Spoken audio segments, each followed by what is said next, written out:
Hello friends, आज आप लोग को राइस का कल्टीवेशन के बारे में कुछ इंपॉर्टेंट क्वेश्चन बताने जा रहे हैं। Such as starting botanical name of rice is Oryza sativa and family Gramineae Poaceae.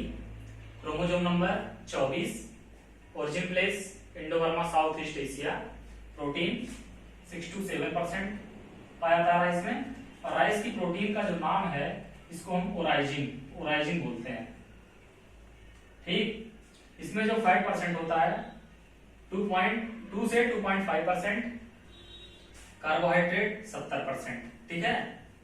Mostly in India, mostly in rice genus, मतलब धान राइस स्पीसीज, मतलब धान की कुल 24 जातियां पाई जाती हैं, जिनमें से 2 की खेती होती है। ठीक है, मतलब 2 कल्टीवेशन में है। अब जिसमें 2 की खेती होती है उसमें एक है ओराइजा सटाइवा,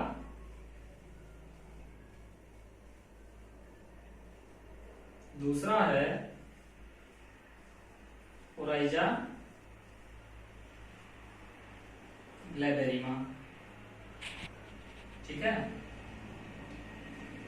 अब मतलब 2 की होती है तो मतलब 22 जंगली हैं, तो जो ओराइजा सटाइवा है यह सभी जगह उगाया जाता है। ठीक है। और जो ओराइजा ग्लैबेरिमा है यह केवल अफ्रीका में उगाया जाता है। ठीक। अब जो ओराइजा सटाइवा है इसकी 3 सब स्पीसीज हैं। ठीक है। अब सब स्पीसीज का नाम है इंडिका, जैपोनिका एंड जावानिका। अब इंडिका को 3 नामों से जाना जाता है। पहला क्या है? इंडिका। इंडिका। दूसरा है जैपोनिका। तीसरा है जावानिका। ठीक है। इंडिका को हम भारत में उगाते हैं, मीन्स इंडिया में। जैपोनिका को हम जापान में उगाते हैं। जावानिका को इंडोनेशिया में। ठीक है। और भारत में जो सबसे ज्यादा धान का उत्पादन होता है वह पश्चिम बंगाल में होता है। ठीक।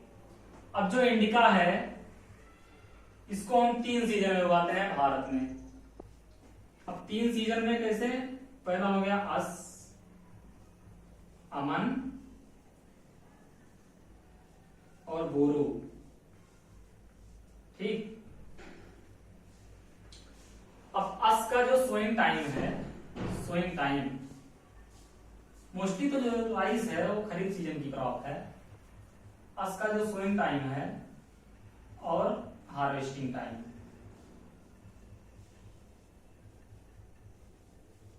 ठीक। अब जो सोइंग टाइम है अस का, इसको हम मई जून में लगाते हैं। ठीक। और इसका जो हम हार्वेस्टिंग करते हैं सितंबर अक्टूबर में। और अमन को हम लगाते हैं जून जुलाई में। और इसका हम हार्वेस्टिंग करते हैं नवंबर दिसंबर में। और जो बोरो को हम लगाते हैं नवंबर दिसंबर में, इसकी हार्वेस्टिंग करते हैं हम मार्च अप्रैल में।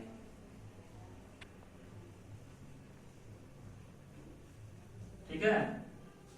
अब जो अमन राइस है, जैसे आप लोग को पता भी होगा कि यही राइस हम इंडिया में उगाते हैं, मोस्टली यही उगाया जाता है। ठीक है। और जो ये बोरो राइस है या पतझड़ ऋतु का धान है। ठीक है। और आप लोग को बताते हैं कि जो राइस में इन्फ्लोरेसेंस पाए जाते हैं, इन्फ्लोरेसेंस पुष्पक्रम, उसको क्या बोलते हैं? पैनिकल। ये बहुत इंपॉर्टेंट क्वेश्चन है, बहुत से एग्जाम में पूछा गया है। Inflorescence of rice.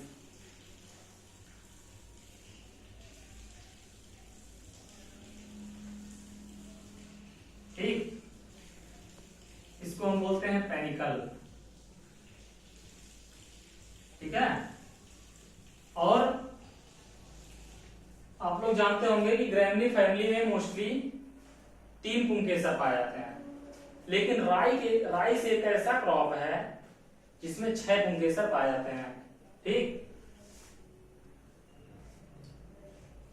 अब हम आप लोग को बताते हैं कि सभी ग्रैमनी फैमिली में मोस्टली लाइसिन और ट्रिप्टोफैन की कमी पाई जाती है, लेकिन धान एक ऐसा क्रॉप है जिसमें लाइसिन की अधिकता होती है, ठीक है।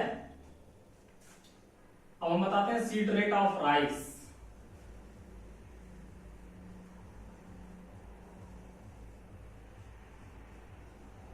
Hundred kilogram per hectare normally use किया जाता है, ठीक है, धान का। अगर हम ट्रांसप्लांटिंग के लिए यूज करते हैं, ट्रांसप्लांटिंग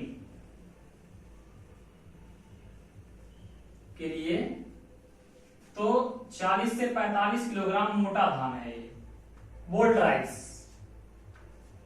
अब मीडियम के लिए 30 से 35 किलोग्राम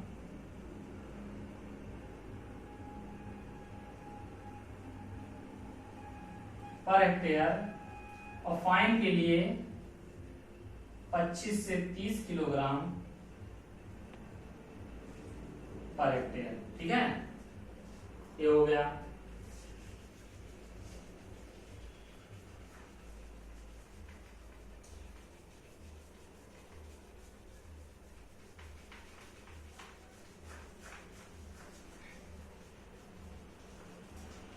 अब चलिए थोड़ा ट्रांसप्लांटिंग की तरफ हम लोग बढ़ते हैं राइस में। एक डेपोग मेथड है, वह राइस में यूज किया था, डेपोग मेथड। बहुत इंपॉर्टेंट क्वेश्चन है, इससे आते हैं। डेपोग मेथड इन राइस।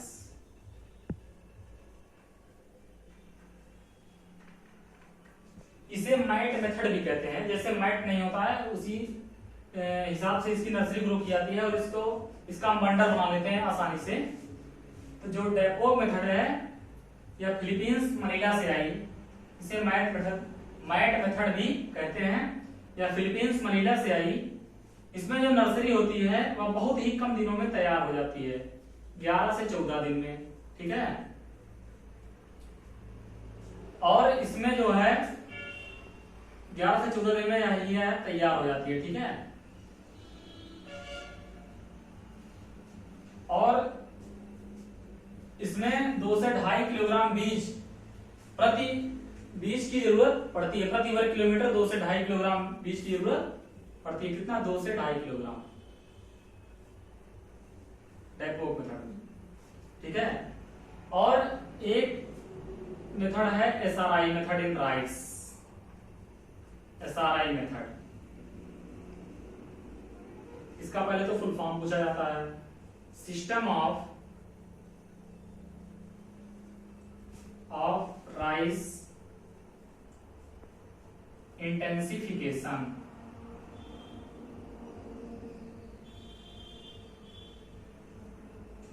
ठीक, सिस्टम ऑफ राइस इंटेंसिफिकेशन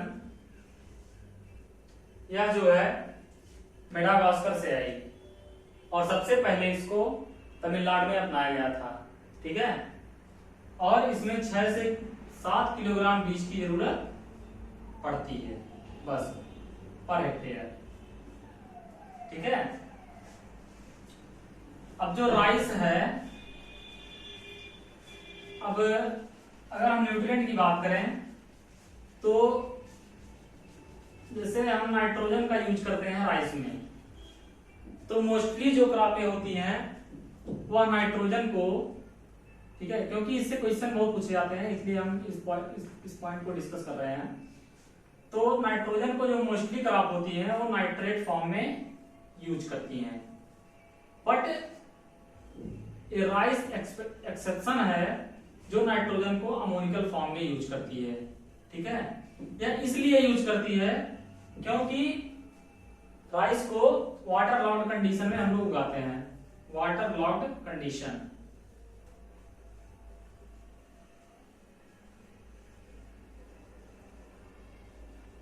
ठीक है। अब राइस ही नहीं, इसमें 3 क्रॉप आती हैं, एक है शुगर केन, अब पोटैटो भी कहीं कहीं किसी न किसी बुक में दिया गया है, इसलिए मैं आपको बता दे रहा हूं, पोटैटो एंड राइस, ठीक।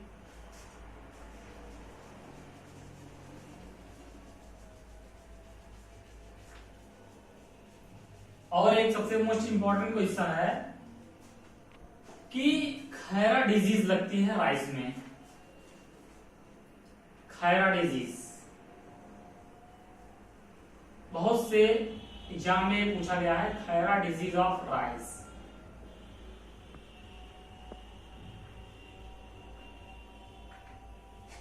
यह जो डिजीज होती है खैरा डिजीज ऑफ राइस, यह जिंक की कमी से होती है, ठीक है। और इसके कंट्रोल के लिए हम 25 से 30 kilogram zinc per hectare use करते हैं। अब इसकी जो खोज किए थे, the Khaira disease was discovered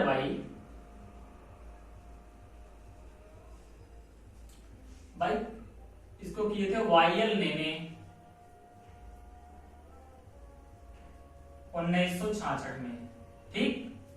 अब इसका पता इन्होंने कैसे लगाया कि एक बार वायल ने मतलब एक रास्ते से गुजर रहे थे, कहीं से जा रहे थे वो, तो एक पॉलिथीन लिए थे, उसमें वो जिंक रखे थे, पॉलिथीन में वो जिंक रखे थे।